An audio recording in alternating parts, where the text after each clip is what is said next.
I'm Johnny Price with the Caleb Group here in Greenville, South Carolina, and this is another of our Talking Head film analyses where we are not so much concerned with how good a movie is as we are with the ideas that are presented within the movie.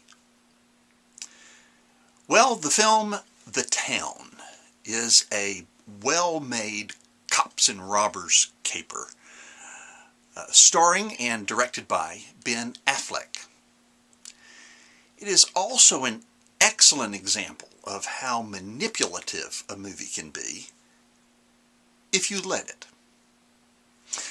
Affleck plays the leader of a quartet of vicious thieves who, all wearing masks, rob banks and armored cars with absolutely no concern for who they traumatize, kick, beat, or shoot. Now, during one of these robberies, they take as hostage a lovely young female bank manager, intimidating her with threats of pain and death if she talks with the FBI or any other investigators. But not sure that she can be trusted, once he has let her go, Affleck begins to track her, and then he ingratiates himself to her. And they, of course, fall in love. She, of course, having no idea who he is or what he does. But Affleck is charming, attractive, witty, winsome, as is the lovely young bank manager, who also is a good person. She tends a garden and laments the fact that there is no longer an ice skating rink in the neighborhood for the kids to play. So we find ourselves hoping that their romance will blossom and grow. Now, Affleck, charming, attractive, witty, and winsome, is also tremendously naive. He works for a neighborhood crime boss to whom he thinks he can simply go and announce that he's not going to be a part of the next job, the heist of an armored car. Well, he quickly learns that he is going to be a part of that job. And here things begin to unravel badly. The heist goes wrong, and a number of policemen are killed. So, then, more police arrive on the scene, and, oh no, the charming, attractive, witty, winsome Affleck is being closed in upon.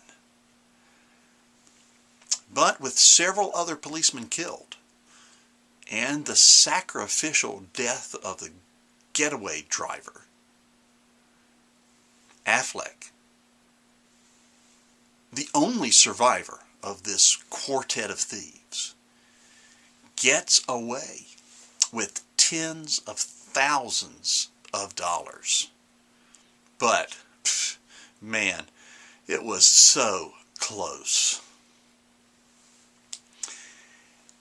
But the lovely young bank manager discovers who Affleck is. And the FBI discovers the connection between Affleck and the lovely young bank manager. And they think that she is an accomplice, which she's not. So they use her as bait to trap Affleck. But she very cleverly sends him a coded message over the phone, warning him, and thus becoming an accomplice.